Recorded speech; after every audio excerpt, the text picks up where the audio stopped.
Magandang araw, Malacanang Press Corps. 1.7 billion yen grant para sa bagong rice processing facility sa Isabela. Nilagdaan na ng DA at JICA. Alinsunod sa direktiba ni Pangulong Ferdinand R. Marcos Jr. na pagyamanin ang sektor ng agrikultura sa bansa, formal nang pinirmahan ang kasunduan sa pagitan ng Department of Agriculture at Japan International Cooperation Agency o JICA para makapagtayo ng modernong rice processing system sa Cauayan City, Isabela. Layunin ng nasabing proyekto na palakasin ang buffer stocking capability ng National Food Authority. Ayon sa estima ng DA, sa Cauayan City pa lamang ay aabot na sa 5,000 magsasaka ang direktang makikinabang sa pasilidad sa oras na matapos ito. Makakatulong ang high-capacity mechanical grain dryers, multi-stage rice mill at mas malalaking grain silos sa mga magsasaka upang pagandahin ang kanilang post-harvest handling, drying at milling process.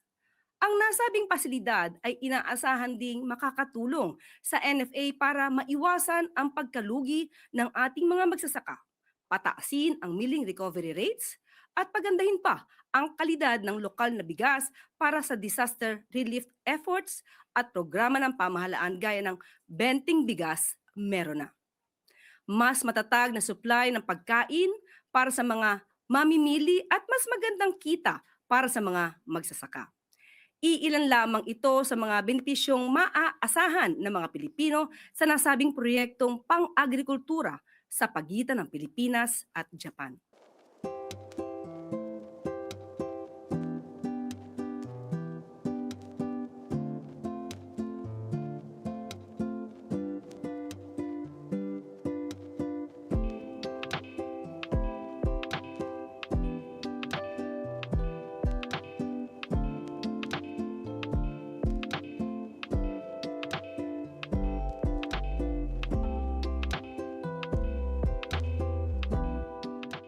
Business collaboration sa pagitan ng Japan at Pilipinas palalawigin pa. Nakatakdang tanggapin ni Pangulong Ferdinand R. Marcos Jr. sa isang courtesy call sa Malacanang mamayang hapon ang mga delegado ng Economic Cooperation Committees of Japan and the Philippines bilang bahagi ng 42nd Annual Joint Meeting sa pagitan ng Pilipinas at Japan. Maliban sa pagpapanday ng mas matibay na relasyon, layunin din ng nasabing pulong na pag-usapan ang mga economic and business opportunities para sa ikabubuti ng ekonomiya ng dalawang bansa. Inaasahang tatalakayin sa pulong ang mga paksa ng kalakalan, pamumuhunan, pagpapaunlad sa infrastruktura at pagpapayaman sa human resources at turismo ng Japan at Pilipinas. Kabilang sa mga dadalo sa joint meeting, sina Executive Secretary Ralph Recto, Finance Secretary Frederick Go, DTI Secretary Cristina Roque, at DepDev Secretary Arsenio Balisacan. Nasa meeting din ang mga kinatawan ng Philippines-Japan Economic Cooperation Committee o PhilJEC. Kabilang naman sa mga dadalo sa pulong si Japan Ambassador to the Philippines, Kazuka Endo, Minister for Economic Affairs Naobi Yokota, mga kinatawan ng Japan-Philippines Economic Cooperation Committee o JPEC at iba pang opisyal. Inaasahang magiging makabuluhan ang pagpupulong at pag-uusap sa nasabing economic meeting sa pagitan ng bansang Japan at Pilipinas. At maaari na po akong tumanggap ng inyong mga katanungan. Unang tanong mula kay Ivan Mayrina, GMA7. Good morning, Yusek Claire. Vice President Sara Duterte has declared her intention to run for president in the 2028 elections. What does the palace have to say about this? Good luck. Good luck. Good luck. Have you spoken to the president about this development at ano pong sabi niya? Nadinig niya po. At ang sabi niya po ay good luck. Yun lamang po. At nadinig niya po ang mga sinabi na pinagsisisihan at humihingi ng patawaran itong sa Vice Presidente. At yun nga po, may mga bahagi nga yung kanyang pahayag that the palace might want to respond to. Unang-una, if I may quote, sa unang mga buwan ng aming mga termino, nakita ko na ang kawalan ng katapatan ni Bongbong Marcos Jr. sa mga pangako binitiwan ng kampanya. At kasunod po nito, humingi siya ng patawad kung tinulungan daw niyang mahalal si BBM bilang Pangulo. Okay, isa-isahin natin. Mas maganda po yan. Humingi siya ng kapatawaran dahil tinulungan niya sa pangangampanya. Tandaan po natin, ang taong bayan ang naghalal kay Pangulong Marcos Jr. Kung ano man po ang natulong niya, pareho naman po sila nagtulungan dahil ito ay unity team. Kaya wag niya pong solohin ang credit kung nanalo man ang Pangulo. At nakikita ngayon ng Pangulo, at rather ng mga kababayan natin, kung sino ba nagtatrabaho. Isang working president compared sa vice presidente. Isa pa ho, again, if I may quote, di ko kinaya maging bahagi ng 2025 budget na tadtad ng katiwalian, pinili kong umalis sa gabinete kahit alam ko na since 2023 ang magiging kapalit ang aking impeachment. Pinag-uusapan po ba ang korupsyon, ang katiwalian? Siguro po dapat mauna muna na ihingi niya ng tawad kung ano man ang mga issue ng korupsyon at katiwalian at di umanong paglulustay ng confidential funds ng kanyang dalawang opisina at the time, OVP at ng DepEd. Kung meron pang napipintong impeachment, ito po ay dahil sa kanyang kagagawan mismo. Kung wala naman siyang ginawa na mga maanumalya at labag sa konstitusyon, hindi naman po siguro siya masasampahan ng mga impeachment complaints. Sunod na tanong mula kay Ivy Reyes, Bilyonaryo. Follow-up lang po, Yusek. Makabayan Block said that the premature presidential bid of the Vice President is a move to shield herself from the impeachment. Does the palace share this sentiment, or what can you say about that? Maaari, kanilang opinion, pero dapat tandaan po natin, balikan po natin dahil sasabi niya para ma-shield siya sa mga impeachment complaints. Hindi po basta-basta ito dapat mahadlangan ng anumang pagreklamo laban sa kanya. Sinabi niya kanina na hiningi niya ng tawad dahil nalulunod tayo sa baha. Pero tandaan po natin, ilan po bang flood control projects merong itinatag? Di umano ang kanyang ama. 13,917 na flood control projects na mukhang hindi naramdaman. Dahil kung meron 13,917 flood control projects, dapat naramdaman natin at medyo humupa ang pagbaha sa Pilipinas. Huwag niya rin pong kalimutan. Ito, akin pong kinuha ng mga report. 2016, meron pong local lane na bagyo na Nina na nagdulot din ng pagbaha. 2017, Orduha. 2018, Ompong. Nagkaroon ng massive landslide sa Benguet. 2019, Tisoy. 2020, Ambo. Lahat po ito ay may pagbaha. Taong 2020, Rolly. Ito po ang strongest landfalling typhoon ng 2020. Nandyan din po ang Ulysses, Odette at Agaton. So, hindi po pwedeng magmalinis na wala nangyaring pagbabaha sa panahon ng kanyang ama. At nandito pa rin po ang ibang report at aking ipapakita. 2021, nagkaroon po ng malawakang pagbaha sa Davao City kahit walang bagyo. Ito po ang isa. At ang sumusunod, ito lamang po ang aking na-print at marami pa po if you will research. Duterte's sluggish typhoon recovery spending. Ayan po ang nangyari. Taong 2021. Hindi niya po makakaila ang mga pangyayaring ito. Kaya wag niyang ipahid lamang sa Pangulo ang sasabing pagbabaha dahil kung meron pong naganap na mga build at kung talagang walang ghost projects ang dating nakaraang administrasyon, hindi natin mararanasan ang ganitong klaseng pagbabaha. 2018, faced with disaster, Duterte falls from view.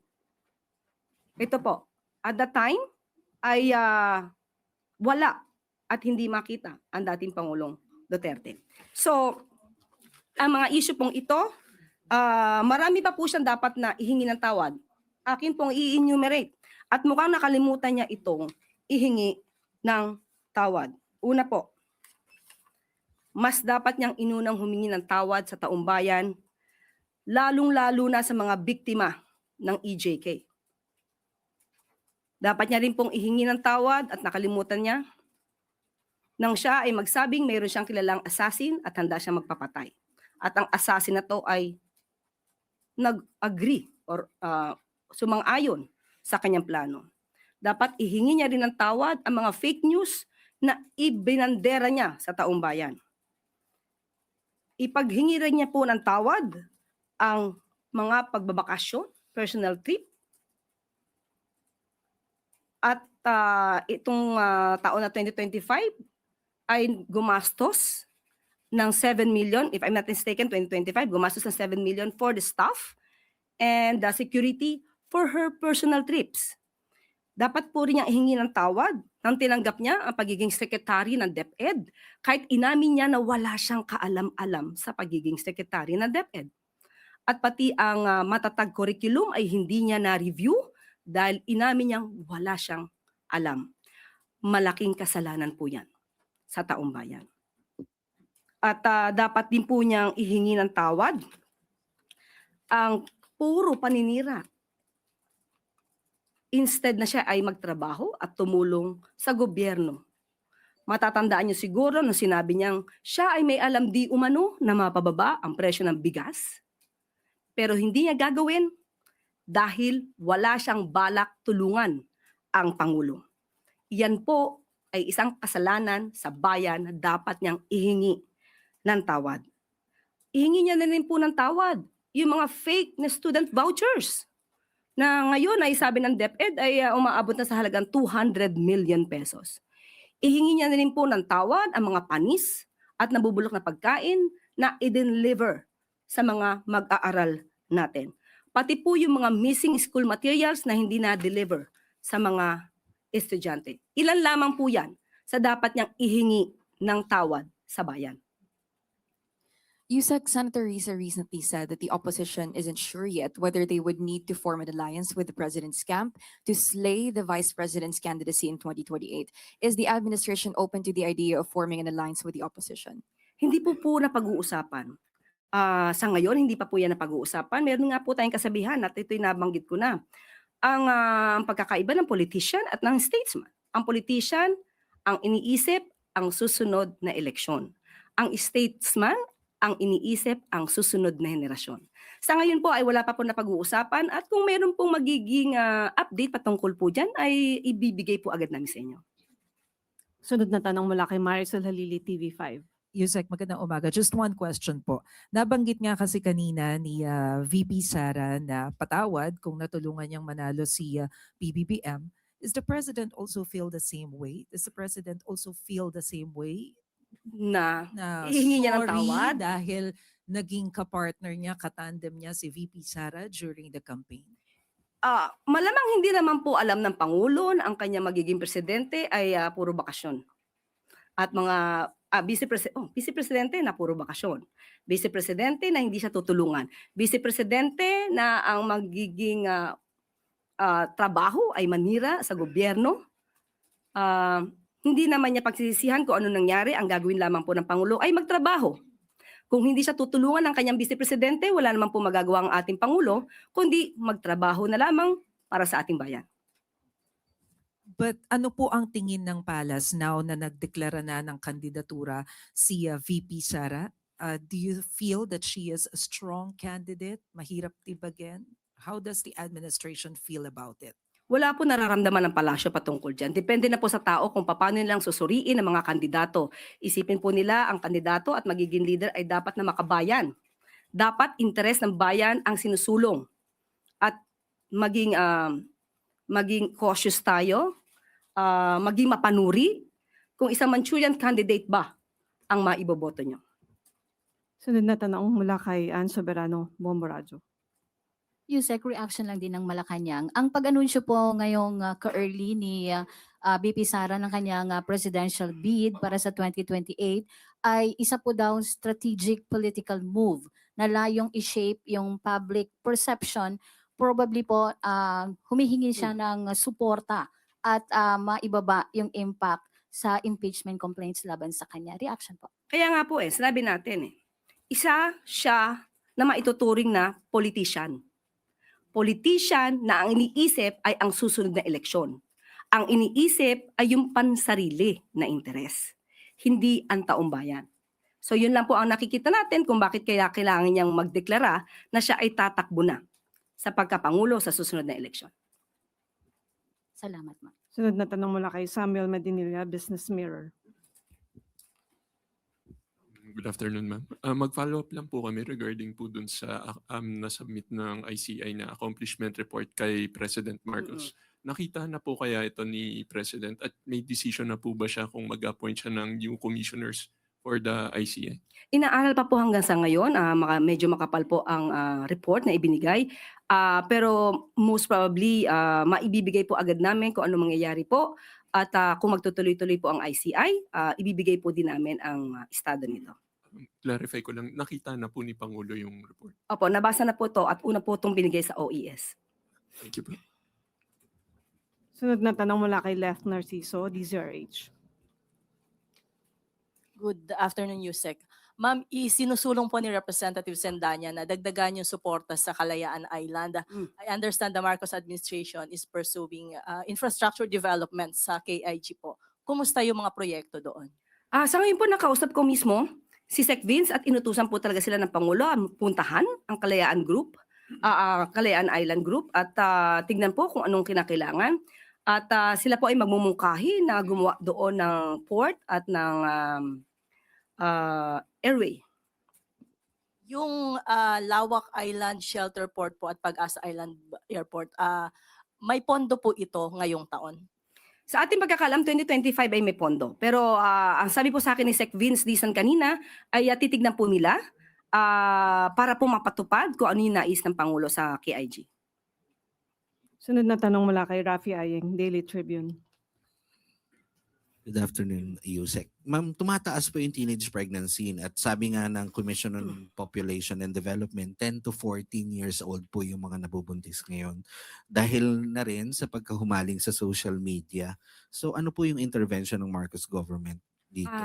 Opo, kinausap po natin ang DOH at sinabi naman po nila na mayroon po daw ngayon na isinasagawa mga sex education nang naaayon sa batas at naaayon sa ating kultura. At meron din adolescent health services na maaaring puntahan ng ating mga kabataan. Hindi po kinakailangan ang permiso ng kanilang mga magulang, maliban lamang kung may mga treatment na gagawin or may ibibigay or gamot na irerekomenda. So, libre po ito. At anytime pwede po silang kumonsulta. So, maliban po dyan, inaalam ko rin po ang maaaring gawin ng DSWD at ako'y nakikipag-ugnayan sa ngayon po sa DSWD. And ma'am, napapanahon na ba? Kasi may mga lawmakers na nagsusulong na to limit the use of social media sa mga kabataan. Magandang suggestion po yan, pero kailangan aralin po. Kailangan aralin dahil ang social media naman po ay may positive, may negative na effects sa atin. Kung ito po ay makakatulong sa ating mga kabataan, pag-aaralan po ito para kung ano man ang kanilang maibibigay na suwestyon ay maaari maipatupad. Sunod na tanong mula kay Janelle Maribohok, UNTV. Yusek, kumara po sa NBI yung vlogger na nagpakalat ng pekeng medical record ni PBBM. Aminado naman siya na nagkamali at humihingi ng pasensya for engagement lang daw po ito. Ano po masasabi ng palasyo po dito? Ang batas ay dapat ipatupad. Ang lumabag sa batas ay dapat managot. Hindi po kasi ginagawang biro ang pagko-content.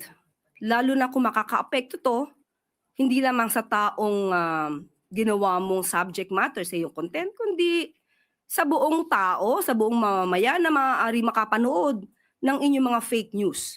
So nilalabanan po natin ang fake news at hindi po dapat ito gagawin at pagkasabi ng sorry ay tapos na. So tignan na lamang po natin kung anong mangyayari po dyan at kung wala naman siyang kasalanan, ipagtanggol na lamang niya ang kanyang sarili. Pero itutulak po ng palasyo na siya ay makasuhan yung mga nagpapakalat ng pekeng medical cert. Ang nagsampa naman po ay ang NBI. Kung ano po ang nakikita nilang nilabag sa batas, dapat panagutin. Isang tanong mula kay Marisol Alili, TV5. Yusek, on Congressman Zaldico, kasi Interior Secretary John Vic Remulla mentioned na hindi na sa kanya yon yung paghahabol kay Zaldico, it's up to DFA. Pero dun sa statement ng DFA, sinasabi niya na whole of government approach pa rin ito. So sino po ba talaga yung lead agency or yung in charge ngayon sa paghahabol kay Zaldico? Okay, nakausap po natin mismo ang DILG at ang sinabi po nila ang ibig lamang daw pong ipahiwatig ni Secretary John Vic ay DFA ang maaaring makipag-usap state to state patungkol sa maaaring maitulong ng agaran ng nasabing bansa. Pero ang patungkol po sa operasyon sa Interpol ay nananatili po ito na trabaho po ng law enforcers natin. At mayroon pong mensahe ang DFA at aking pong babasahin. The Department of Foreign Affairs notes the recent statements by Department of the Interior and Local Government, Secretary John Vic Remulla on efforts to secure the return of former lawmaker Zaldico to the Philippines. While the DFA values the DILG's collaboration, the DFA clarifies that Mr. Co's arrest and repatriation involve coordinated law enforcement and judicial processes, particularly Interpol coordination.